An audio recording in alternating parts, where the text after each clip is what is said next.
దూరానున్న చుక్కలే విన్నా గాని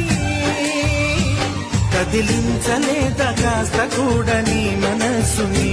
పరదాలు దాటి ఒక్కసారి పలకరించవేమి అందరినీ ఇలా వెంటపడి అడగాల సరదాగా నువ్వే ఎదురైతే సరిపోదా నిద్రపోతున్న రాత్రి నడిగా